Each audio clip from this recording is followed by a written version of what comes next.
Falando então sobre retomando, vou então hoje fazer uma retomada àquele assunto lá, bem web livre, sessão 1, sessão 2, aprofundando as questões que estão debatidas nele, vou mostrar, ilustrar imagens. E na aula que vem eu finalizo unidade 2, sessão 3 e faço uma revisão para a prova, tá? O trabalho que vocês vinham fazendo, tá? Eu vinha dando tópicos para vocês para os trabalhos, questionamentos para vocês responderem através do trabalho, fica até onde vocês fizeram é o que vocês vão me entregar, tá? E eu vou avaliar isso como uma avaliação continuada, que vai ser aquela nota lá do professor. Hoje a gente entrega os trabalhos, no caso, quando? Vocês podem me entregar até dia 30, mas tem que ser antes da aula, tá, pessoal? Dia 30 é o prazo máximo, então não deixem pro prazo máximo 19, depois eu não vou aceitar mais. Os trabalhos é aquele que o senhor passou na última aula, né, que tinha que pesquisar as fotos, e aquele primeiro trabalho que pedia pra gente refletir até sobre Pelotas, da pandemia. Isso. Podem ser em slide? Como é que funciona? Vai ser isso, vou conversar sobre isso, tá? Então a gente pega esse começo da aula para falar sobre isso. Eu tô falando com a Fernanda, é engraçado. Liguem o vídeo um pouquinho de vocês, porque daí esse momento que a gente está conversando, aí eu fico vendo se vocês estão, ou se vocês estão assim, sei lá, fazendo uma festa, uma rave ao mesmo tempo que estão assistindo a minha aula, se estão vendo uma live do Fernando. Eu tô na pizzaria, olha aqui, ó. Trabalhando, tô em casa. Daqui a pouco toco, eu tenho que ir lá pegar pedido de pizza. Saudade de vocês. É bom ver. Olha lá a Betina aparecendo lá para mim. Tudo bom, Betina? Aí, ó, pessoal. Vamos ver a cara de vocês. Porque depois eu fico achando vocês lá no Insta, lá, ou no Face, lá, botando foto com a minha aula e assistindo uma live, sei lá, da Marília Mendonça, tá? Do Pericles. É só dar uma live que já é melhor que a minha aula. Brincadeira, pessoal. Isso é quarentena, vocês têm um monte de tempo para fazer isso. Assistam a aula, fiquem prestando atenção, tá? Mas então, retomando. Hoje vocês vão parar com a ideia do trabalho e vão prestar atenção só na matéria que ela é para a prova, tá? Não é para ser usada diretamente no trabalho.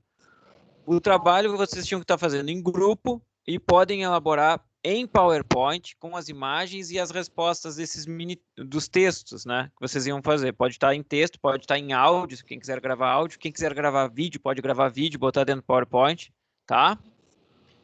Bem livre para vocês. E eu preciso disso, então, no máximo até dia 30, tá? Dia 30, 19 horas, já não aceito mais. Me entregando antes, não tem problema, já vou avaliando e já vou botando a nota, tá? Uma coisa, a prova que a gente vai realizar vai estar no AVA, já que chegou alunos novos, vai estar no AVA e vocês vão fazer online. Essa prova vai ter o conteúdo da unidade 1 do web livro de vocês, das web aulas e das aulas que eu passei, tá?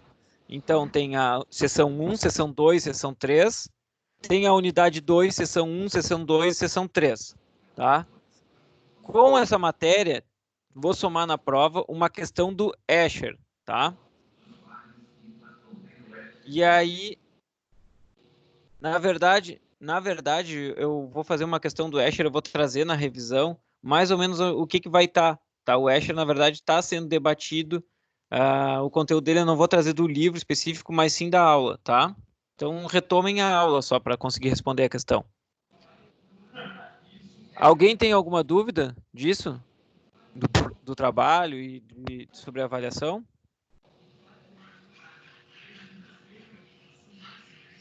Eu tenho dúvida da pontuação. Como é que seria como se fosse presencial? Quanto que vai valer a prova e os trabalhos? A prova ela vai valer os 1.000 pontos e o trabalho também 1.000 pontos, tá, Betina? 1.000 pontos é a soma de todos que tu passou até agora, é isso? Isso mesmo. Tá. Só que assim, ó, esse trabalho, só para te falar, Betina, esse trabalho ele é continuado. Ele não vai ser, vocês vão receber o retorno e ele vai ser continuado. Não sei se passando a quarentena, por exemplo, a gente voltando a ser presencial, a gente vai dar continuidade dele. E na segunda etapa, na B2, uma nota também é avaliação continuada, é trabalho de sala de aula. Aí vai ser essa reentrega e o trabalho completo. Entendeu, Betina? Sim, entendi. A gente já te entregou a primeira aquelas perguntas que tu tinha que ter na aula presencial, e aí depois vai entregando os outros.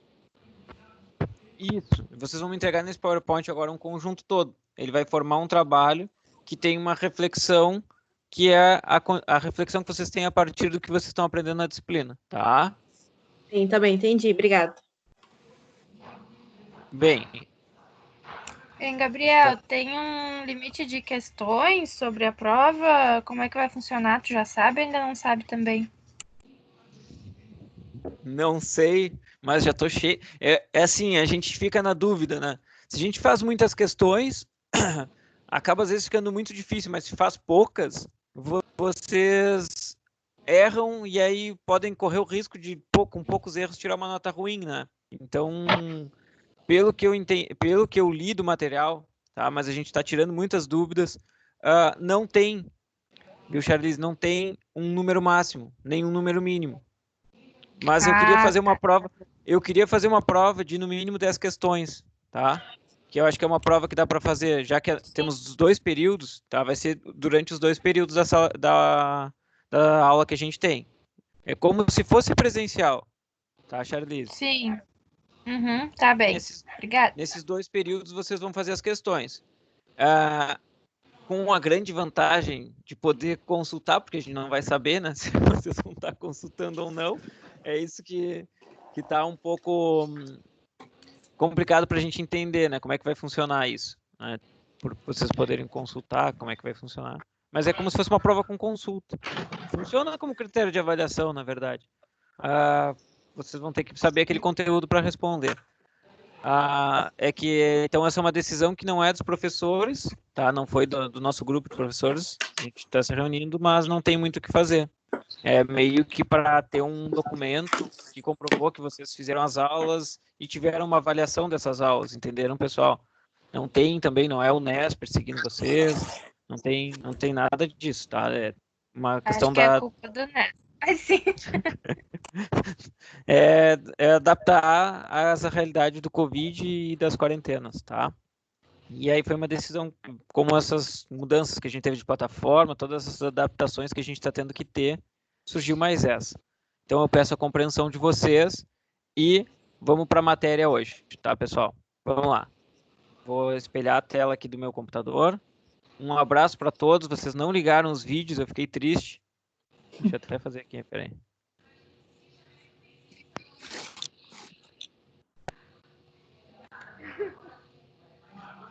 Só estou fazendo a chamada aqui, espera aí.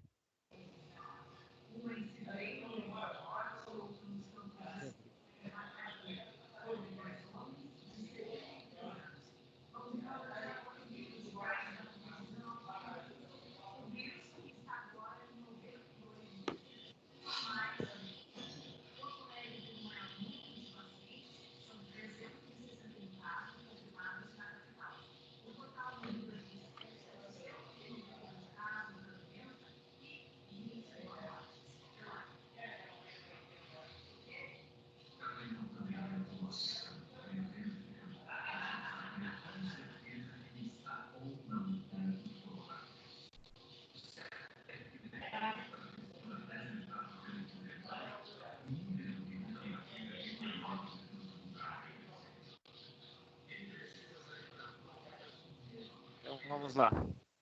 O Alisson está ausente, né? A Andréia está. Eu vou fazer o seguinte, eu vou espelhar a tela do meu computador para vocês, alguém ir falando, né? Senão vocês não vão. Cadê a tela?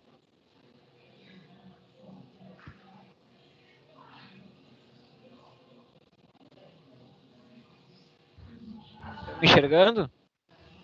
Sim. Na tela do Google. Isso, tá aqui a chamada, ó. A Andréia tá aí?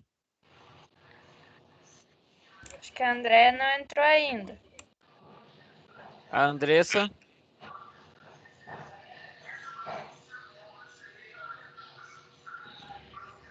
Bárbara. Tô aqui, professora. Betina, tá aí. Bruno. Carolina. Bruno entrou ainda, acho. Aqui.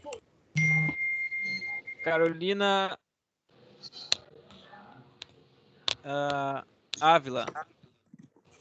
Ah, aqui, eu tinha achado que era eu antes. Tá. Carolina Blanc.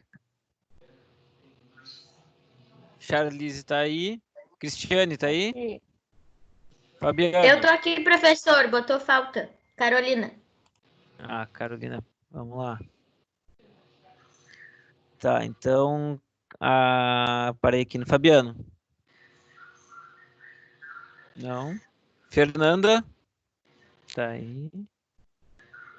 Flávia, tá aí? Aqui. O Francis. Gabriele.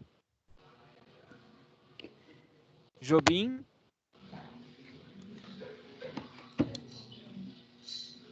José. Juliane. Eu tô, finalmente. Que bom, Juliane. Juliano. Saudades. Juliano não tá. Juliano agora só quer Andressa, acho que entra daqui a pouco, estão batendo um papo lá, tô só vendo, acompanhando eles lá, altos amores. Leonardo? Não? Lucas? Alô, eu. Lucas Bandeira? Ele Botou tá no sem grupo, Ele tá microfone. presente, tá Ele sem tá aqui. microfone. Tá. Lúcio Gonçalves. O Lúcio tá aí que eu vi. Valeu, Lúcio. Maila? Tô aqui. Ó, Maila tá aí. Michele tá aí. Sandro tá Tô. aí? Sandro faltou. Suelen? Tô aqui. Thaísa?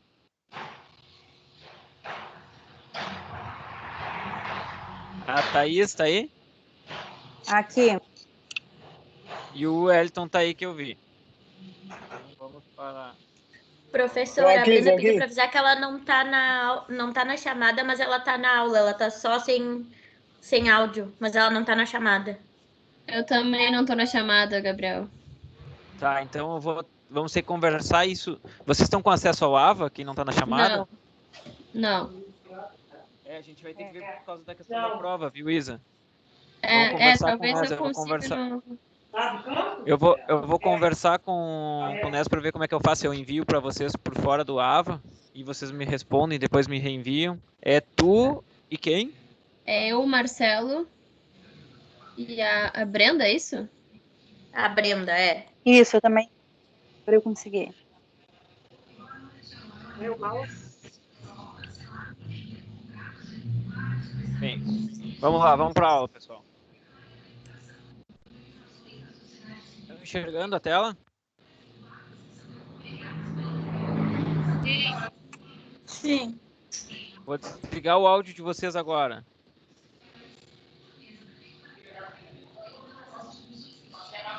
Aí vocês ligam se precisarem falar alguma coisa.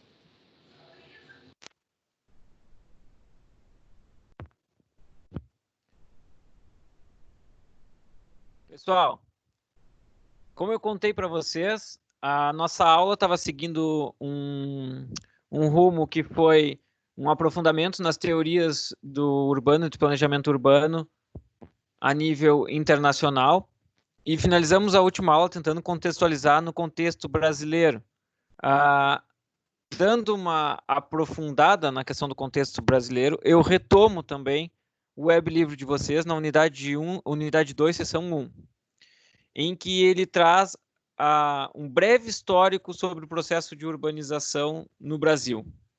Então, na verdade, o processo de urbanização no Brasil, se a gente desconsiderar o processo de povoamento dos povos indígenas, que não teriam nem registros, muitos registros sobre isso, como é que davam as formas de aglomerações e aldeias, né? mas vai se dar, então, principalmente do século XVI ao século XIX, né?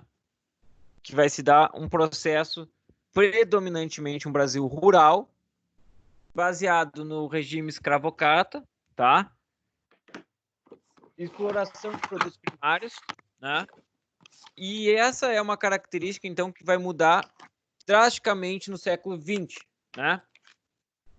Em que o Brasil ingressa naquilo que a gente estava vendo na aula passada do Escher, numa revolução do capitalismo no Brasil. Como a gente viu na aula passada, as revoluções sociais, as revoluções da sociedade industrial e capitalista, não se dão de forma homogênea em todos os territórios, né, e no tempo. Então, o Brasil se dá lá no século XX, né? E aí a gente pode considerar que no século XX o Brasil se torna um país urbanizado. Bem, como eu estava contando, foi habitado originalmente por indígenas, vêm os portugueses colonizar e vêm no litoral nordestino e vão fazer, então, atividades extrativas de madeira. Depois vai ter a questão do cultivo da cana-de-açúcar, como a imagem ali que está do lado, dividindo, então, em capitanias hereditárias o Brasil. Então, a gente pode imaginar que o primeiro processo de divisão territorial do Brasil foi já nas Sesmarias, né? Então, a gente tem, depois, uma atividade pecuária que vai contribuir, porque era basicamente litorânea essa ocupação do Brasil, esse primeiro processo de urbanização. E aí a gente vai ter, então, com a atividade pecuária... Quem é que está com o áudio ligado?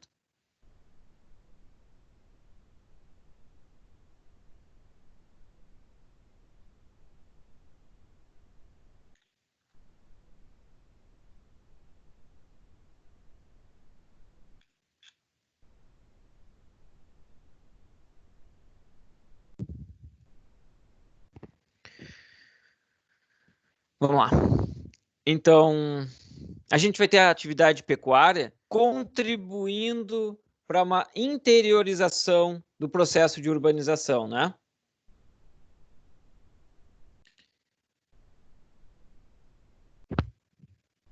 Nesse processo de urbanização, a gente tem no século XVII as expedições bandeirantes chegando a impulsionar o povoamento com a descoberta do ouro, né, e dos diamantes. A gente tem Minas Gerais, né? A gente tem a questão do Tratado de Tordesilhas, também um tratado que é importante para a questão de como vai se dar esse povoamento, essa ocupação, essa urbanização do Brasil. Então, a gente tem em Goiás e Mato Grosso também essas atividades mineradoras que vão atingir o auge lá no século XVIII, né? Descobrindo as minas de diamante. E aqui tem uma imagem do mapa lá do lado, mapa do século XVIII, das minas de Mato Grosso. Então, esse processo de povoamento no interior de um Brasil continental, uma escala continental, vai se dar por esse atrativo e primeiramente pelos bandeirantes e para então extrair essas matérias-primas, né? Vamos lá. O processo de urbanização, então, já na segunda metade do século XIX, tem a questão do enfraquecimento dessa urbanização extrativista, né? E aí vai se intensificar a ocupação do Rio de Janeiro e São Paulo, bem forte agora a questão da agricultura, tá? A plantação do café, é o período do café. Então, a partir da década de 80, os cafezais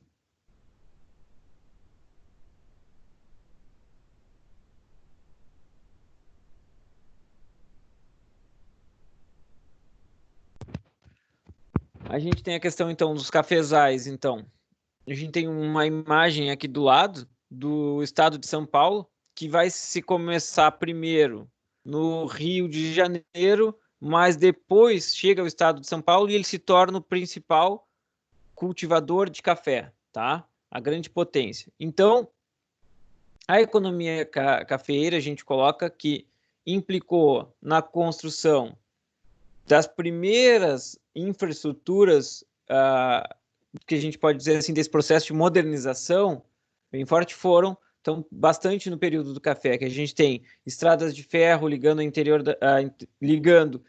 à região sudeste e aos portos, a gente tem a questão portuária.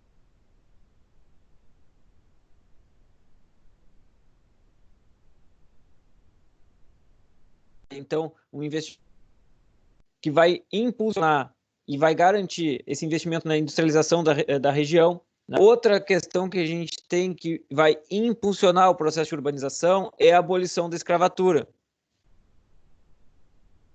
Vocês estão conseguindo me ouvir? Apareceu um aviso para mim aqui que a qualidade está meio baixa. Está trancando para vocês? Aqui tá normal. Aqui Trancando, mas deve ser a minha internet. Tá trancando bastante. A minha tá trancando também. Acho que é a internet. Eu vou tentar. Agora melhorou? Pessoal? Melhorou.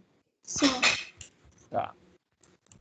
Então, a gente tem, o que eu estava falando, a questão da abolição da escravatura, ela é importante também no processo de urbanização no Brasil, porque ela traz, além dela trazer a questão de uma mão de obra livre, que vai, então, ser inserida também na economia e participativa nesse processo de urbanização, posteriormente, e na configuração das cidades brasileiras, nas características das cidades brasileiras, ela tem toda essa dinâmica que vai se dar de tanto de quem estava sendo abolido e vai ir para a cidade, quanto desses imigrantes que viriam para o Brasil, e a questão, então, de ser assalariado, o trabalho assalariado, o trabalhador livre.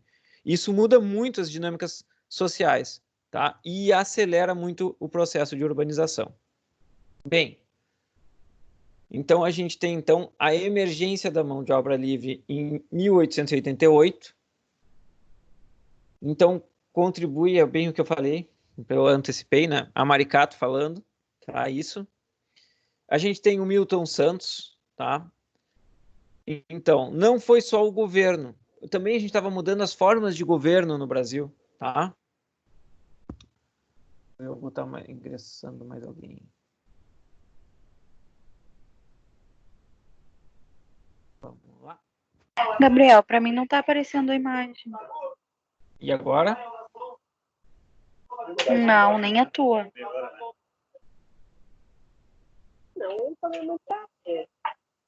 Agora foi. Obrigada. Agora eu tirei, botei de novo.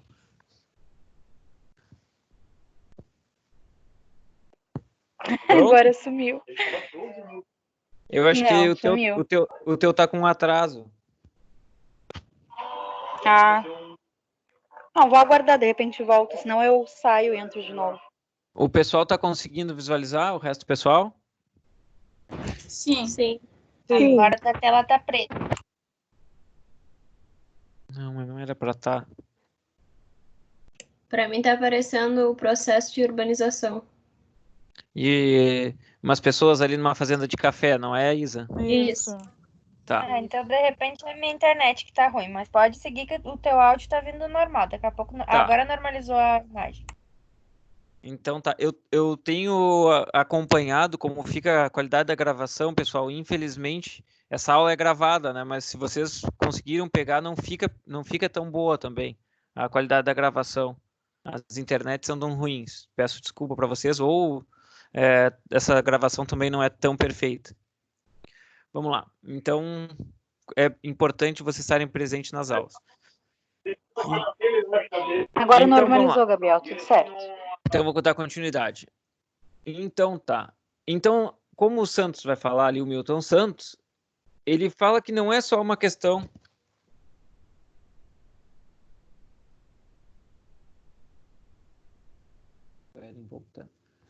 Não é só uma questão das mudanças de governo que a gente vai ter de um Brasil que estava virando um Brasil república, né? Então, tem a questão envolvida o governo, a abolição da escravatura e um começo de um processo de industrialização, né? E aí a gente tem a ideia do progresso, da modernização. Então a gente tem no Brasil aquela primeira revolução industrial, né? Que a gente tem, então, nesse processo de mudança da sociedade, que a gente viu lá no Escher, vai começar no Brasil, né? A salvação parecia estar nas cidades, onde o futuro já havia chegado. Então era só vir para elas e desfrutar de fantasias como emprego pleno, assistência social providenciada pelo Estado, lazer, novas oportunidades para os filhos, mas não aconteceu nada disso, é claro, e aos poucos os sonhos viraram pesadelos. Então, esse primeiro boom, a primeira revolução industrial brasileira tem, assim como teve na Europa, essa primeira crise, esse primeiro pesadelo que se transforma a grande migração, o grande começo de migração das pessoas de um Brasil rural para um Brasil urbano. Tá? Então, lá. O país adentrou o século XX com um olhar otimista de desenvolvimento que se voltava à vida urbana, sinônimo de evolução e modernização. São Paulo e Rio de Janeiro cresciam e atraíam cada vez mais pessoas que buscavam trabalho, ao passo que também a indústria necessitava de mão de obra. E aí tem, como eu falei para vocês, o processo migratório dos europeus, tá? Que vem, então, trabalhar nas lavouras no primeiro momento, depois tiveram outras migrações, mas vieram num regime quase escravo, depois vão mudar as formas de regime, vão mudar muito as formas como as cidades estavam recebendo, e vão mudar as características da cidade, e tendo cidades, a gente tem o privilégio aqui, sendo do Sul, de conseguir ver cidades que são muito influenciadas por essas culturas dos imigrantes europeus, né? E eles acabavam, olha só, como a lavoura era um regime de trabalho muito árduo e ainda muito presa, rudimentar, às formas escravocratas, acabava sendo a indústria, que também era terrível, mas era melhor as condições de trabalho do que era menos árdua, então era preferido, então ainda isso agravava ou aumentava, não agravava, mas aumentava o processo de ida para os centros urbanos. Bem, durante as primeiras 3 décadas do século XX, então, o processo de migração foi contínuo, tá? Então, a gente tem centros urbanos brasileiros de cidades históricas sem planejamento, recebendo uma grande quantidade de pessoas perto do que eles estavam conseguindo, do que a infraestrutura deles dava conta, né? Então, a gente tem um excedente populacional e um colapso das cidades, né? A gente tem esse primeiro colapso, assim como teve na Europa, tá? Então, com esse primeiro colapso, assim como teve na Europa, teve as incidências de doenças, tá? Principalmente pela falta de saneamento, né? Então, a gente não tinha sistemas de esgoto e sistemas de água. Então, os primeiros planejamentos urbanos, a primeira revolução urbana vem das revoluções sanitaristas, tá? Que a gente tem como a saúde das cidades adquiriu importância para a administração pública. Então, vem primeiramente, assim como na Europa, uma questão de saúde como uma demanda de se pensar no planejamento urbano, como uma demanda de se pensar como se administra as cidades, né? Então, as iniciativas do poder público nos espaços urbanos foram de cunho médico, tá? Então, aí vai lá, propondo aterros de charcos, então, terminando com zonas lá que eram banhados, que tinha questão de mosquito, questões de poluição, as pessoas botando lixo, cagando a céu aberto, então era terminando com isso. Construção de cemitérios, uma questão bem básica, então também vai ter essa questão de enterrar os mortos nos cemitérios.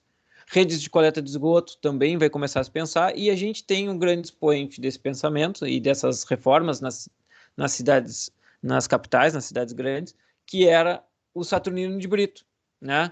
Então, estabelece o sistema separador absoluto, esgoto e drenagem como padrão nos projetos de urbanização. Então, uma coisa hoje que a gente acha que sempre teve, que é a ideia de esgoto e drenagem das cidades, né, vai começar a ser implementada só em 1912. Então, isso é, se a gente pensar o tempo que existem as cidades, isso é uma coisa bem atual. E por isso, ainda é muito problemática também no Brasil. Tá? A partir da década de 30, a gente vai ter a migração fica mais atraente ainda, né? E a gente tem lá, então, a consolidação das leis do trabalho. A gente tem o Getúlio Vargas, então,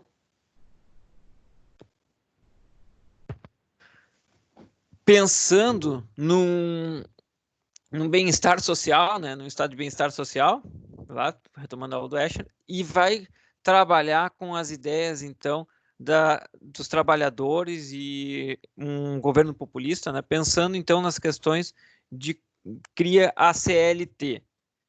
Então, ela vai regulamentar as relações trabalhistas e não vai ocorrer o mesmo com o trabalho no campo. Bem, e o que isso importa para nós? Porque se a gente tem, então, o Estado e as indústrias, o comércio, então, provendo esse bem-estar social para o trabalhador, essa seguridade, né, com a CLT, e no campo não, então impulsiona mais ainda a migração, a saída de um Brasil rural para um Brasil urbano. Compreenderam isso? Então a gente tinha mais vantagens no meio urbano, então intensifica o processo de densificação dos centros urbanos. Então, e aí nesse período a gente tem a queda da Bolsa de Nova York, é um fato histórico super importante, tá? O Brasil entra numa baita crise econômica, tá? O governo de Getúlio Vargas, que era um grande estadista, um grande presidente, ele faz grandes investimentos, né? E vai subsidiar, então, o Estado, assim como a gente está vendo agora, a crise econômica, a gente está vendo que o Estado precisa agir e subsidiar para conseguir sair da crise, né? Então, a história se repete, né? Então, fizeram-se necessário obras de infraestrutura, principalmente rodoviária, né? Para que a indústria pudesse crescer. A gente tinha um Brasil rural, cidades, históricas cidades sem nenhuma infraestrutura, que não conseguiam passar pelo processo de industrialização. Então, o mesmo processo que foi ocorrer lá na Europa vai ficar acontecendo aqui um pouco depois, tá? Então, ele então vai criar, então, para implementar essas políticas setoriais, ele cria, então, o Banco Nacional do Desenvolvimento, BNDES, ele cria o Programa do Petróleo Brasileiro, vai criar a Petrobras, né? Então, superintendências regionais, que fomentaram a urbanização acelerada da década de 1950. Bem, então, a gente tem no governo Getúlio Vargas um governo que intensificou esse processo de modernização do Brasil e capacitou as cidades, tentou capacitar, dar suporte para as cidades, ao mesmo tempo que promovia a industrialização e o crescimento demográfico, ela procurava, então, dar conta na infraestrutura das cidades para que a população tivesse qualidade urbana, né? Então, um dos setores que o Vargas vai atacar é o setor habitacional. Como é que ele ataca? Ele faz a lei do inquilinato, tá? Então, em 42 isso. E a lei do inquilinato é muito interessante, porque também vai retomar agora esses pensamentos que a gente está vendo lá nos Estados Unidos, vendo na Europa, ainda não viu tanto no Brasil, mas também está chegando essa questão que é congelamento dos aluguéis por 2 anos. Bem, então, que provocou uma drástica redução na oferta de moradias, visto que a renda com aluguéis se tornou pouco atrativa aos proprietários de imóveis. Então, as pessoas deixaram de alugar, então teve um efeito reverso. Pelo mesmo motivo, a produção de habitação voltada para o mercado de aluguéis escasseou e o mercado da construção civil desaqueceu. Então, foi um tiro no pé. Com a redução da oferta de imóveis para a moradia, cresceu a ocupação de áreas ambientalmente frágeis. Então, essa lei, é o tiro no pé do Getúlio, ela gera um processo que as pessoas preferiam deixar suas casas vazias, deixaram de investir em casas para aluguéis e gerou, então, as habitações irregulares. As pessoas ainda precisavam morar, mas não tinham aquela oferta, né? E não estava tendo um crescimento desse tipo de imóveis para aluguel. Então, aí começa um processo de favelização no Rio de Janeiro, em São Paulo, né, nos grandes centros urbanos. Bem, que vai só se ampliar até as proporções atuais. A gente tem aqui a imagem à direita, uma antiga rua, né, de São Paulo, que começa nesse processo de favelização, tá? Seguindo, a gente tem em 56 o Kubitschek, o nosso presidente Kubitschek, né? Ele está, então, fazendo os seus planos de metas. Aquela jargão dele, vamos fazer o Brasil crescer 50 anos em 5. Bem, ele queria, então, intensificar, porque ele estava vendo que o processo de modernização do Brasil estava atrasado em relação às outras potências, então, aos países de primeiro mundo, né?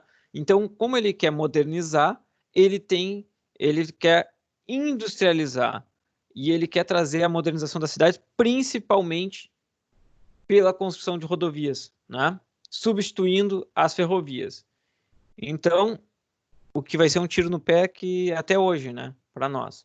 Bem, os ramais e estradas de ferro foram desativados, dando lugar às rodovias, cabendo às ferrovias o papel estratégico de transportar grãos e minérios, enquanto se extinguiram mais de 10 mil quilômetros de trilhos de ramais do interior,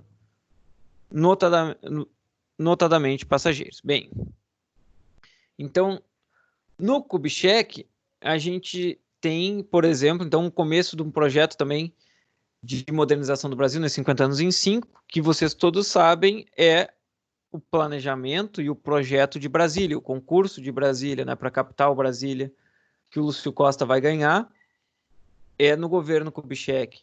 E esse processo, então, ele quer...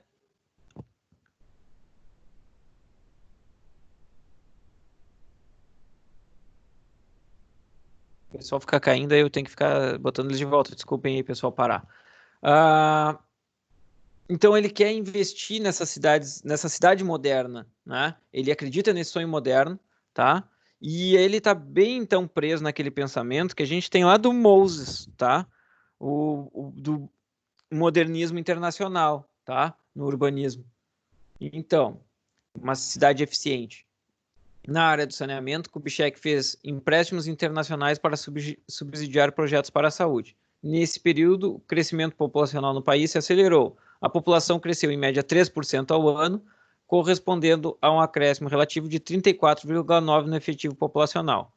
Então, já em 69, a gente tem o João Goulart, sai então o Kubitschek, e aí ele anuncia um plano trienal de desenvolvimento econômico e social. Então, ele está preocupado, então, com a questão do desenvolvimento econômico e social, mas, ao mesmo tempo, ele deixa de lado, dá pouca atenção para a questão da habitacional, né?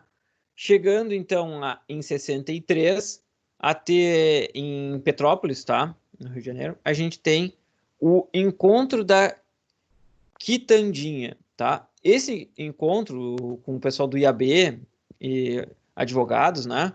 Então, eles estavam mobilizados para tentar formular diretrizes, discutindo ideias sobre política habitacional e reforma urbana, né? E queriam que isso fosse incluído naquele plano trienal do governo do João Goulart, tá?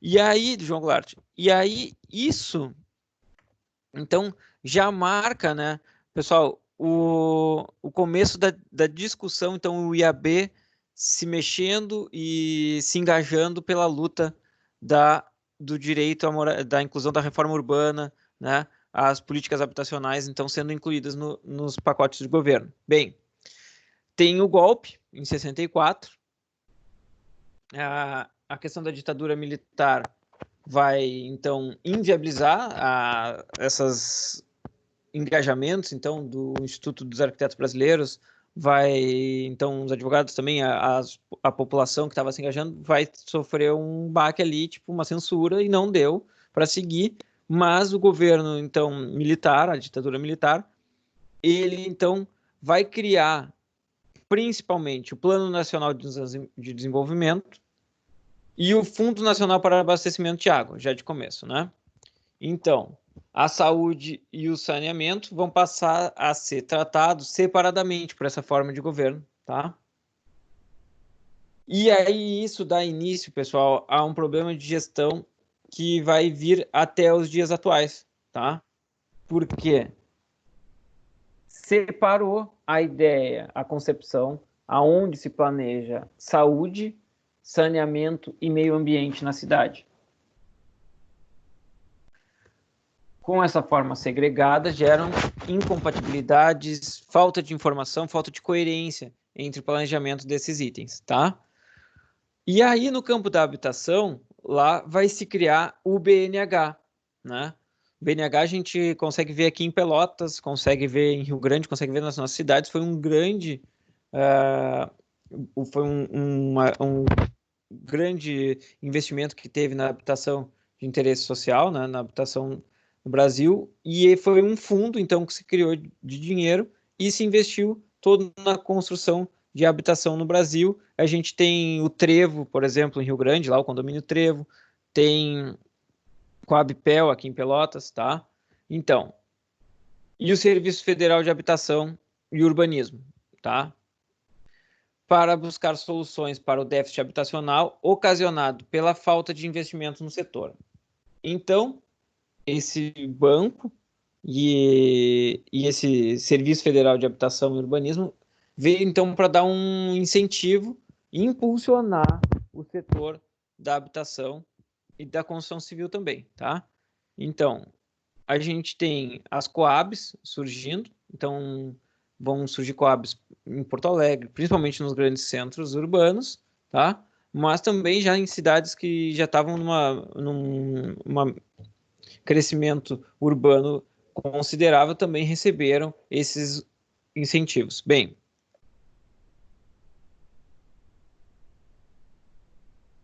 a gente tem, então, aqui uma imagenzinha do Banco Nacional, do Balanço Social do Banco Nacional de Desenvolvimento. Então, a gente tem... Ah, tá. E aí, de 64 e 69, elas estavam com uma função das habitações que eram produzidas pelos BNH, as Coabs, atingir o público de moradia popular, a baixa renda, né? Já entre 70 e 74, tá? A gente tem, então, uma fragilidade econômica, o poder de compra dessas classes menos favorecidas não atingia, então, para conseguirem adquirir essas casas, porque a inflação estava alta. Então, as Coabs começam a ser produzidas entre 75 e 80 para uma nova faixa etária, para a classe média. Então, a gente tem aqui na imagem esses prédios, então, já de classe média, né? Que a gente vai ter, então. Agora, com o novo plano do BNH, você vai se livrar mesmo do aluguel. Então, a gente tem essas tipologias que não... Então, as Coabs são o começo dos PAR, dos Minha Casa Minha Vida, mas estão ali, eram uma outra qualidade construtiva, era um outro dimensionamento dos espaços, né? Mas com os problemas que a gente viu lá no Moses e viu lá no Asher não viu tanto, né? Mas viu lá no documentário da Citizen Jane, que é a forma de pensar a habitação. A gente tem, então, na década de 70, o Brasil se torna oficialmente esse país urbano, tá? A gente tem aqui, pelo censo demográfico do IBGE, então, 55,9% da população brasileira está morando nas cidades, está vivendo nas cidades. A gente tem, principalmente na região sudeste, então, uma urbanização mais acentuada, e ela chegou a 73%, tá? E aí, vamos colocar que até o final da década de 80, esse quadro habitacional vai se agravar exponencialmente, né? que nem o contágio do coronavírus. Bem, o fenômeno da urbanização, então, está estritamente associado a questões das migrações internas, tá? Que estão se intensificando a partir da década de 70. Então, tendo a principal atração a região sudeste, né? Então, vai concentrar, porque a gente viu isso nas primeiras aulas, a questão da oportunidade de emprego, né? A concentração de atrativos, era um grande centro atrativo, então a gente tinha a região sudeste, principalmente São Paulo, tá? Então, concentração das principais atividades econômicas, São Paulo e Rio. Em síntese, o Brasil passou por profundas alterações durante as últimas décadas, ao deixar de ser um país rural, tá? E essa situação prevaleceu na década de 60 para uma condição atual que 84,4% de sua população já reside em áreas urbanas. Então, a gente tem aqui uma tirinha, né, que é enxadas paradas e as inchadas paradas, né? Então, a gente tem então a questão dos grandes problemas urbanos, né, que a gente vai ter com a grande densidade das cidades e a falta de infraestrutura, e o campo, então os latifúndios, sem as famílias, sem a produtividade lá, né? Sem a produção para a agricultura familiar. Bem, processo de urbanização, aqui a gente tem um gráficozinho aqui do IBGE, que a gente tem dos censos demográficos, tá? Então, a gente tem, nas cores aqui, a gente tem a cor amarela, que está em cima, aqui nesse gráfico, é a região sudeste, tá? Então, a gente tem o crescimento. Em 1940, a gente tinha 39,4% da população, e agora, na área urbana, e agora a gente tem 92,9% na área urbana. Então, a gente vê que o quanto mudou de 1940 até 2010. E não vou ficar falando dos outros, né? Mas então a região sudeste está acima da linha do Brasil. A linha do Brasil que vocês estão vendo à esquerda ali é a azul, tá? E a região sul, que é a nossa, a gente tinha 27,7% e hoje estamos com 84,9%, o que é bastante, pessoal. Em 85, então, os representantes da sociedade civil, né, moradores, profissionais ligados a essas áreas, o IAB, a pastoral, então vão criar um movimento que é o Movimento Nacional pela Reforma Urbana, o MNRU, tá? Nesse movimento, eles vão elaborar um projeto de lei, né, para ser incorporada na Constituição de 1988, tá? Então, é um documento que vai debater a reforma urbana, tá? Então, a reforma urbana é uma nova ética social que condena a cidade como fonte de lucro para poucos, em troca da pobreza de muitos. Então, incluindo a priorização de políticas públicas de saneamento, habitação, transporte e ocupação do solo urbano. Então, essa vai ser a grande demanda, então. Vai ser saneamento, habitação, transporte e ocupação do solo urbano de forma democrática e igualitária, né? Em 86, então, super comprometido, escândalos de corrupção, o BNH é extinto e aí as funções dele passam para a Caixa Econômica Federal. 1988, Constituição Federal. Lá vão ter, então, as diretrizes para o desenvolvimento urbano e da habitação, saneamento básico e transportes urbanos, tá? E devem ser compartilhadas nos municípios a melhoria das condições habitacionais e do saneamento básico. Então, nos artigos 82 e 83 dessa Constituição, a gente vai formular as diretrizes urbanas. Quem quiser pesquisar depois, o artigo 182 e 183 são importantes para nós. Deram origem esses artigos ao que a gente tem, que está aqui do lado, tá? Vocês têm acesso gratuito, botem aí no Google, o Estatuto da Cidade, né? Que foi sancionada lá em 2001, tá? Então, só em 2001 que a gente vai ter um Estatuto da Cidade, que estabelece leis sobre os deveres, então, como a federação, o Brasil, o país, tem, e as cidades, então, os governos e os municípios, têm que gerir, então, a cidade de forma democrática, sustentável, tá? Durante a década de 90, as políticas habitacionais não evoluíram, tá? Entre 90 e 92, o governo Fernando Collor propôs ação imediata para a habitação. Plano de ação imediata para a habitação. Aí a gente tem de 95 a 2002, lá no governo Fernando Henrique, tá? A gente vai discutir regulação fundiária, vai então sancionar o Estatuto da Cidade, tá? Então, vai estabelecer diretrizes gerais da política urbana no Estatuto da Cidade, que isso é muito importante. Vai fazer os zoneamentos especiais de interesse social, as EIs, então, como instrumento de regularização fundiária, que está aqui a imagem. Isso é um passo muito importante, né? Lei 11.124, de 2005, então, vai estruturar o Sistema Nacional de Habitação de Interesse Social. Então, vai ter implementação de políticas para o acesso da população de baixa renda à habitação, né? Vai compatibilizar, acompanhar e apoiar a atuação das instituições e órgãos que desempenham função do setor de habitação. Vou passar aqui, então, vamos lá. Em curto prazo, por meio de prerrogativas, a gente está em 2009, tá? Então, a gente tem o Plano Nacional de Habitação, o Plano NAB. Então, a gente está aqui no governo Lula e a gente tem as prerrogativas do Plano NAB, implantam-se no país o Programa de Aceleração do Crescimento, o PAC.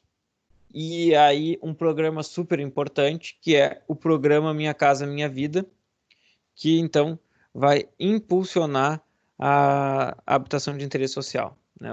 A gestão do poder público na habitação de interesse social. Seguindo a cronologia e com os problemas que vieram com ele, tá? Tem vários problemas envolvidos que não vou discutir agora aqui. 2012, foram instituídas as diretrizes da Política Nacional de Mobilidade Urbana, também, então vem em 2012, um pouquinho depois, 3 anos depois, que vai entender a questão da mobilidade das cidades como crucial para a qualidade de vida nas cidades. E ela está pensando no deslocamento de pessoas e bens no espaço urbano, tá? E tentando, ali a gente tem aquela imagem, a gente tem a bicicleta, transporte público, o ônibus, os VTRs, o transporte a pé, a questão da acessibilidade também vai vir, então, dos cadeirantes, dos portadores de necessidades especiais, pessoas com deficiência PCD hoje, né? E isso entrando, então, na agenda para ser discutido nas cidades, na agenda para ser implementado pelos municípios, né? A gente tem, em 2015, aprovado o Estatuto da Metrópole. Aqui, pessoal, eu disponibilizei, ó, aqui está o PDF para vocês terem, então, a cartilha, né? Essa cartilha do plano de mobilidade. Contudo, apesar de todos os avanços em termos de legislação urbanística já conquistada no século XXI, a Maricato vai constar que, no apagar das luzes no século XX, o quadro do Brasil, nas condições ambientais, sociais, estão expressivamente deterioradas. A gente tem a nossa cidade também tem isso, mas quanto maior a metrópole, mais poluídas, violência urbana, crianças abandonadas, desamparadas, né? Um trânsito que a gente não imagina como vai conseguir resolver as questões de mobilidade urbana, enchentes, então a gente tem problemas de drenagem, aqui em Pelotas também, então a gente tem esses problemas, né? E ainda outros males. Então, a gente tem, então, no século XX, a concentração de pobreza nos centros urbanos está exponencialmente maior do que o quadro que se vislumbrava no Brasil rural, no final do século XIX e no início do século XX. Então, quando a gente debate, que eu estava falando para vocês que esses teóricos, Keith Nesbitt, Jane Jacobs, Keith Nesbitt é a antologia teórica da arquitetura, Jane Jacobs lá discutindo lá com o Moses, discutindo Nova York, discutindo as cidades norte-americanas, a gente tem o Escher, ou vai ter o Yangel, eles estão discutindo não a realidade brasileira, porque por isso que é bom a gente ver Raquel Ronick, Hermínia Maricato, o Nabil Bonduki, né? Teóricos brasileiros que estão vendo o quanto a questão da desigualdade social, a questão da pobreza, da concentração de pobreza, são o grande câncer das cidades no Brasil, né? Pela primeira vez, registram-se no país extensas áreas de concentração de pobreza, a qual se apresentava relativamente esparsa nas zonas rurais antes do processo de urbanização. A alta densidade de ocupação do solo, exclusão social, representam uma situação inédita. Pessoal, eu usei o termo, quero só retomar que eu usei o termo câncer, e aí parece assim, que vai vir aquelas pessoas que acham que assim, tem que retirar um câncer e botar fora. Isso é o que o Moses falaria. Não. Porque precisa ter um olhar, precisa se ter atenção, porque entendendo a cidade como esse organismo, né, ela precisa ter essa simbiose, ela precisa trabalhar de forma, conhecendo suas diferenças, mas trabalhando que essa população segregada não fique só com o ônus do processo de urbanização, não fique só com a parte ruim. Então, concomitante à problemática habitacional da cidade do século XXI, enfrentam e enfrentarão ainda por muito tempo o desafio de se tornarem mais saudáveis do ponto de vista ambiental. Então, no contexto atual democrático, a pressão por moradia significa pressão por cidade. Sofre o ambiente natural e sofrem as pessoas que habitam espaços urbanos não saudáveis e distantes.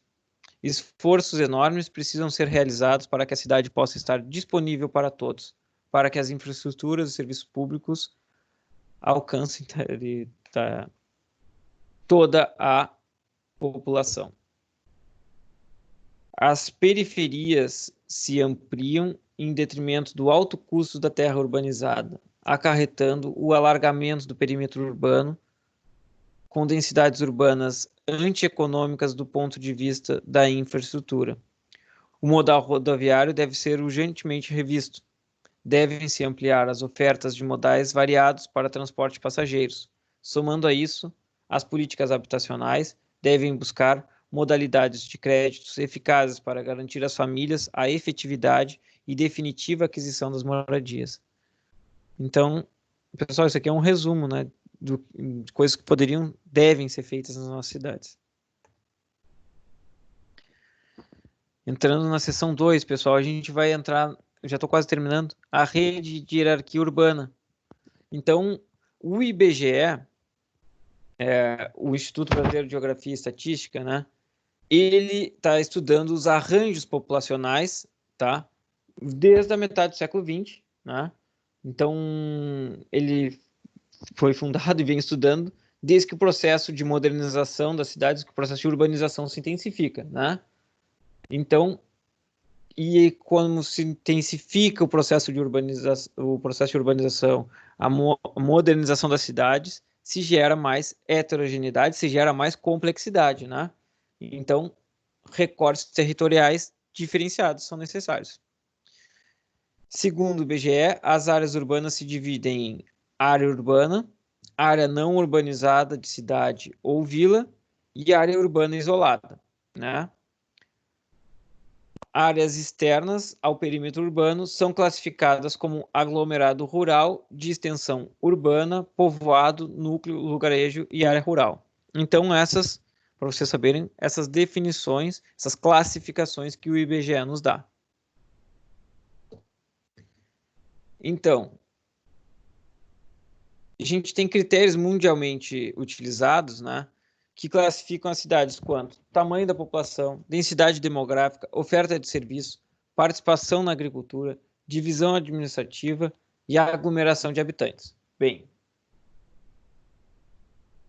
então, com uma amplitude maior, a Organização para a Cooperação e Desenvolvimento Econômico, a OCDE, e a Organização Europeia, que está congregando 36 países, tá? Não só no continente europeu, são os mais reconhecidos. Então, para a definição de políticas de desenvolvimento econômico, social e político, a organização adota como parâmetro uma combinação entre densidade demográfica, proporção de população que vive em grandes centros urbanos e acessibilidade. Então, ela faz a combinação desses itens, tá? Acessibilidade não é a questão da acessibilidade, como vocês pensariam assim, rampa, questão de identificação de pisos, não é isso, tá? Uma acessibilidade é o tempo de deslocamento entre os centros urbanos e as áreas não urbanas. Então, vou dar um exemplo para vocês.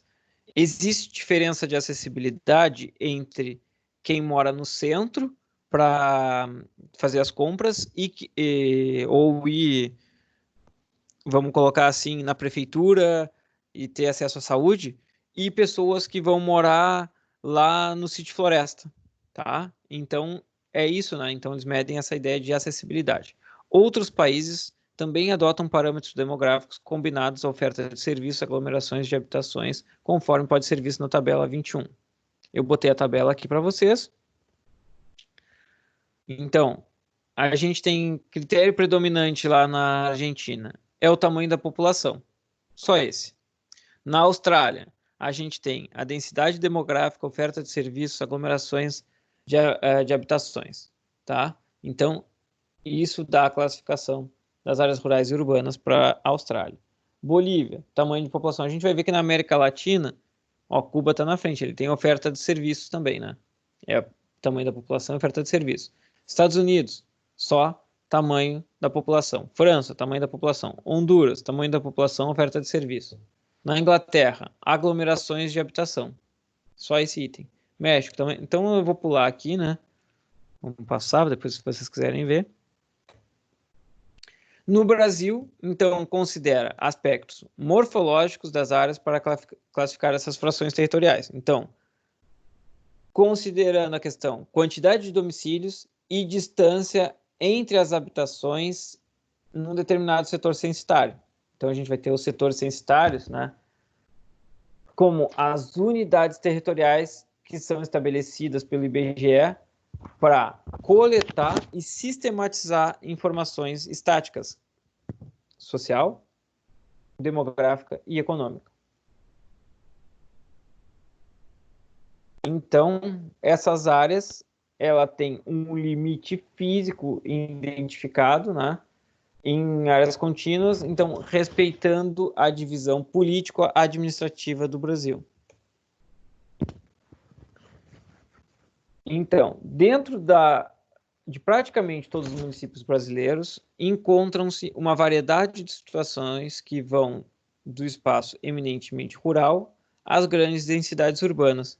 Então, todos os municípios, a gente consegue ver a questão do conflito ou da mudança da passagem que a gente tem entre o urbano e o rural, tá? De acordo com Singer, em 85, não há consenso para uma definição técnica do que é uma cidade. O que parece ser unanimidade entre todos os autores é que cidades pressupõem a concentração de pessoas vivendo próximas entre si em caráter de cooperação mútua no compartilhamento de atividades que, para serem viáveis, exigem a presença de grande quantidade de pessoas. Então, a gente poderia pensar Bacurau é uma cidade? Segundo Sassen, desculpem, só para descontrair um pouco, devido ao incremento das comunicações no século XXI, as transformações espaciais da cidade ocorreram tão rapidamente que as principais cidades do globo funcionam como uma infraestrutura para essa globalização, né? E tem a ideia, então, de urbanizar os fluxos globais. E esses fluxos globais são complexos, são a sociedade de hipertexto que a gente viu lá no Escher, tá? Um arranjo populacional, então, ali, ó, desculpem. Então, um arranjo populacional ocorre quando 2 ou mais municípios vão ter relações muito próximas e se interrelacionam. Então, a gente vai ter a ideia de movimento pendular, que é um termo importante para vocês gravarem, tá? Para o trabalho, para o estudo. Vou falar, por exemplo, Porto Alegre e Canoas, né? Então, a gente tem as pessoas que estudam lá na UBRA Canoas, mas moram em Porto Alegre. A gente tem pessoas que moram em Canoas, mas trabalham em Porto Alegre. Então, a gente tem esses movimentos pendulares, ou devido à contiguidade entre as manchas urbanizadas principais. Bem, e a mancha entre Canoas e Porto Alegre não se vê mais, né, quase a separação. Ou ainda pela localização de indústrias que atraem a população de municípios vizinhos. A gente poderia pensar que houve, então, esse movimento interrelacional entre Pelotas e Rio Grande com o estaleiro, né? Então, a gente tinha diversas pessoas que moravam em Pelotas, mas trabalhavam em Rio Grande. Mas ainda existe isso, essa relação. Para dimensionar, ou que estudam, tá aí, tem colegas... não na turma de vocês. Tem colegas que moram em Rio Grande e estudam em Pelotas. Para dimensionar e classificar esses arranjos, o IBGE utiliza 3 critérios de integração. Forte intensidade relativa dos movimentos pendulares para trabalho e estudo. Então, para ter essa integração, né, a gente tem que ter boa quantidade desses movimentos pendulares, tá? O conceito de movimento pendular encerra, na sua forma mais simples, 2 deslocações de uma pessoa entre 2 pontos do espaço gráfico. Uma ideia para o local de trabalho ou estudo e outra ao retorno ao local de residência. Então, o movimento pendular é isso, né? Desse modo, antes de mais nada, o movimento pendular é uma questão funcional, que resulta da organização do território e da não coincidência entre o local de residência e os locais de trabalho ou estudo.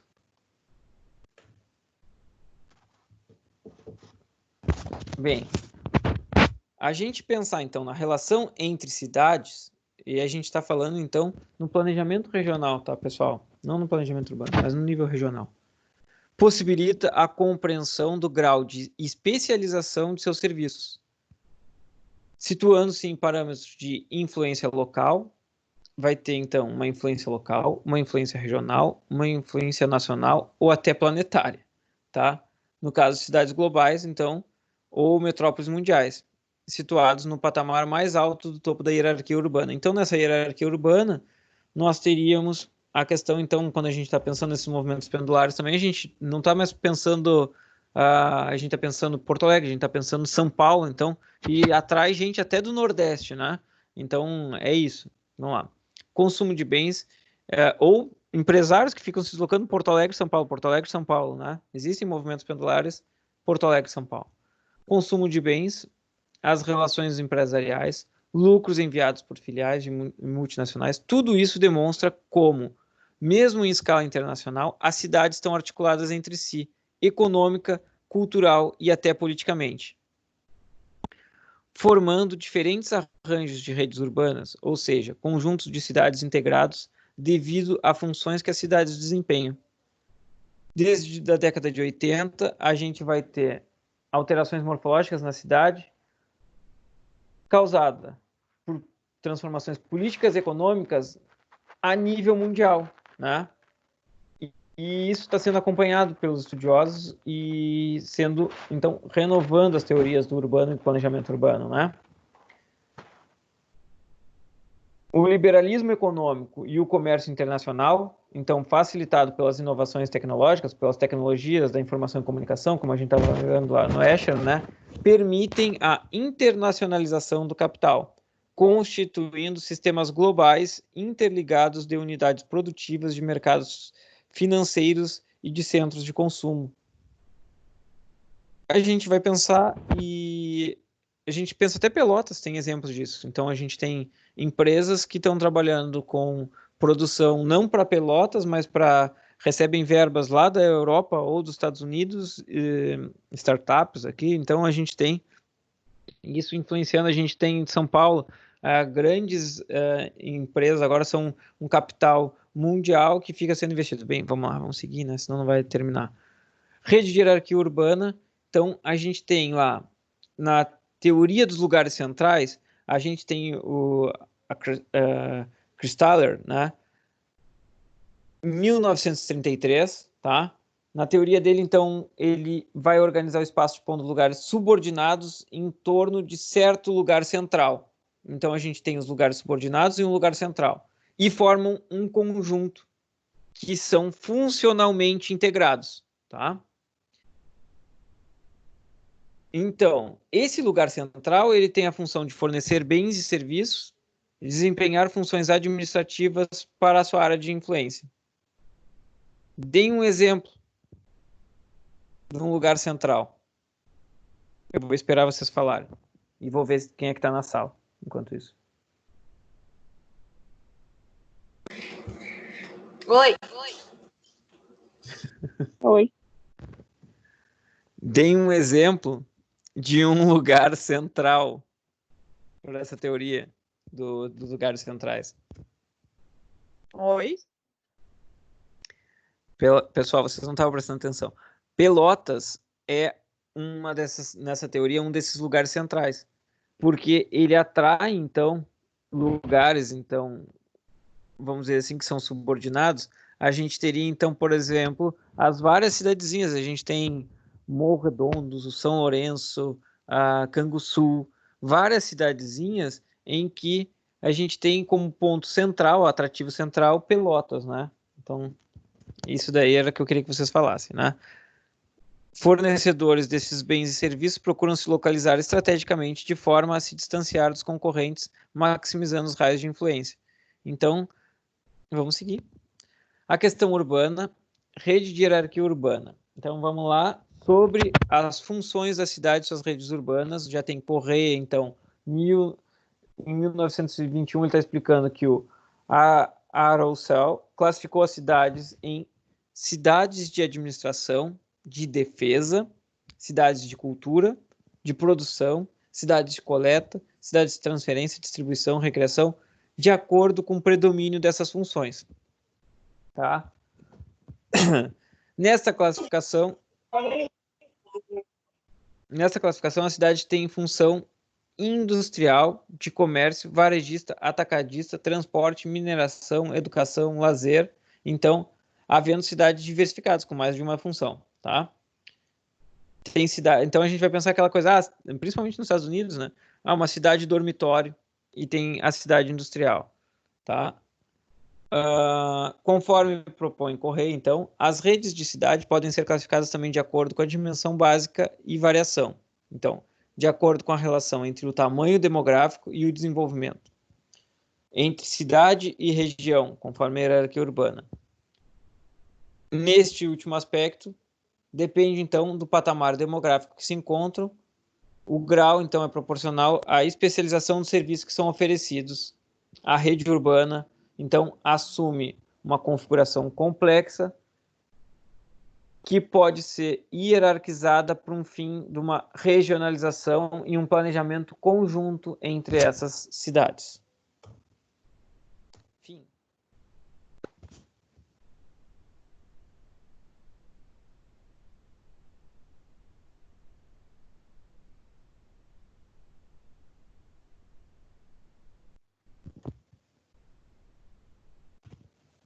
Alô? Dúvidas, pessoal? Dúvidas? Oi. Tá vendo, achei interessante ali o que tu comentou, que no exterior tem as cidades, no caso de trabalho, e a cidade do sono, né? Não Eu em vejo todos. que a nossa região ela é bem mista, assim, né? Não tem como tu dizer que uma cidade específica seria só para trabalho. Eu vejo assim, porque Não sei se mais da região sul essa função, que as cidades são bem... Não sei como Heterogêneas. explicar assim, essa interação, né? Sim, essa São bem heterogeneidade, heterogêneas, e isso né? traz vida para a cidade, né, Charlize? Na verdade, Sim. isso também isso que a gente estava vendo agora aqui, como o IBGE classifica, né? Então, essa hierarquização e essas definições, essas classificações, tem muito a ver porque foram pensadas, principalmente lá na Cidade Jardim, naquele pensamento, então, que a gente estava vendo do modernismo, dos zoneamentos, daquela forma de pensar as cidades. Se pensava, então, que poderiam ser feitas uma cidade que seria industrial, que seria comercial, e uma outra cidade que seria para moradias. E a gente vê isso pelo processo de subúrbios lá nos Estados Unidos, que geram, na verdade, um problema até depois, que é o do deslocamento, da mobilidade, né? Tudo tem que ser feito de carro. Exatamente, a questão de mobilidade, né? Tudo é longe, a escola é longe, as compras é longe, o trabalho é longe, tudo tem que ter um baita deslocamento, né? E um grande problema que tem, Charlize, que traz esse tipo de pensamento, que é assim, ó, de dia a cidade dormitório está vazia durante o horário de comércio, compreenderam? Ela fica vazia. E de noite, ao contrário, aquela cidade que não é dormitório, ela fica vazia. Então tem um processo de violência, o processo que gera o processo também que tem dos horários de rush, que é de trânsito, então tem um grande fluxo. Né? Então tem que fazer uma grande infraestrutura viária que fica subutilizada, porque ela é utilizada principalmente em alguns picos de horário, né? Então tem que se investir muito numa infraestrutura viária que não é tão usada. Então esse tipo de cidade, não, na verdade, ela está sendo classificada, mas já hoje nos pensamentos contemporâneos não deve se pensar a cidade assim, né? Sim, a heterogeneidade, a multiplicidade de usos é interessante para a cidade, para a vida da cidade. Tentar Pessoal, trazer para mais perto das pessoas, né? Achei bem então, interessante essa função. Como eu falei para vocês, eu não tenho questões hoje para vocês, vou enviar essa aula para vocês, vocês leiam, é material para a prova, tá? Aula que vem eu faço mais uma revisão para vocês e vou mandar. Na próxima aula, então, do dia 30, é a prova. Para os que chegaram aqui, teve bastante aluno que chegou depois, tá? Aula do dia 30, a prova. Vai ser online, eu não vou nem conversar com vocês. Eu nem sei se eu vou poder tirar dúvidas no dia 30, se tiver algum problema. Não sei como é que vai ser. Então, procurem às 19 horas começar a fazer a prova, até para informar se vai ter algum problema ou não. 19 horas vai ser disponibilizado para vocês a prova, tá? Alguma dúvida quanto aos trabalhos, quanto à prova, quanto à aula de hoje?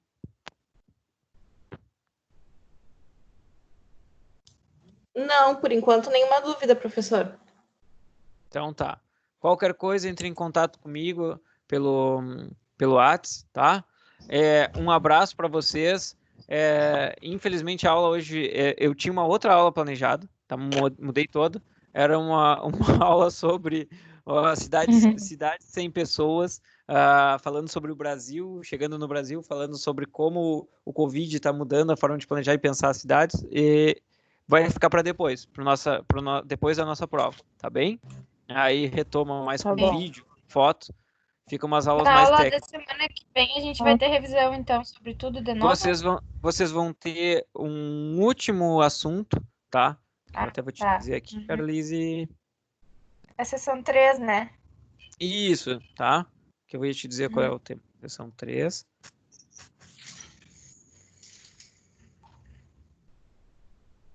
Espera aí. Tem que abrir ele aqui. Já tá aberto. Quem quiser ir pegando no web livro, deixa eu só achar aqui. Tá aqui. Mobilidades urbanas, classificação de cidades, tá? Vai seguir mais ou menos o assunto que a gente começou hoje, tá? Agora no final. Eu falei 2 assuntos. Eu falei para vocês sobre a rede de hierarquia urbana, a questão urbana, tá? E falei sobre uma breve história do urbanismo no Brasil, né? A questão do planejamento urbano no Brasil, tá? Do processo de urbanização no Brasil. E foi esses 2 temas, já tem bastante conteúdo para a prova, tá? Um abraço para todos, uma boa noite. Quem ficar com dúvida pode me perguntar aí, quer perguntar individual, eu vou ficar mais um pouquinho aqui na aula, mas vocês já estão liberados. Tá bem, Ok, obrigada. valeu, um abraço, Gabriel. Um abraço, pessoal. Valeu, Gabriel. Boa noite. Tchau, Gabriel. Boa noite. Boa noite. Boa noite, Gabriel. Boa noite, professor. Boa noite. Vão ligando a câmera e me dando tchau, assim, como se tivesse saído da sala. Tchau, professor. Tchau. Acho que quem foi que falou? Não consigo identificar. Suelen. Tchau, Suelen. Saudade. Saudades.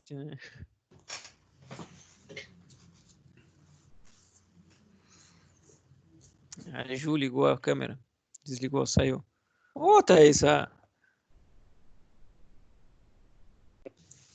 Gabriel. Um abraço. Oi, quem fala? Fabiano. Fabiano? Fala, Fabiano. Chegou a fazer chamada, não? Fiz. Eu vi que vários alunos chegaram depois. Da próxima vez eu vou fazer no final, tá? Mas é que eu fiquei com medo de passar do tempo da aula, porque tinha bastante conteúdo hoje. Mas eu já vi que a Thaís, tu, na verdade, bastante gente. Deixa eu ver aqui mais a Suelen. Eu desde a semana passada já. Eu comecei a trabalhar da 1 às 7. Ah, tá. Então tá. Mas olha só, na semana passada eu te dei presença, viu? Esse horário também. É? Eu cheguei tarde também. O Bruno também, eu vi que chegou depois. Bruno, fica tranquilo. Eu vou te dar presença depois, tá? Eu boto presença para vocês, não se preocupe. Tá? Eu botei, não sei se vocês viram. Já viram as chamadas lá, eu botei a presença de vocês das aulas que vocês pediram, que chegaram depois. Sim. Tá, Fabiano? Aí a gente tenta. Como fica gravado, eu vou até encerrar a gravação aqui. Vocês deem uma olhada se perderam alguma coisa, tá? Mas eu vou fornecer para vocês, tentem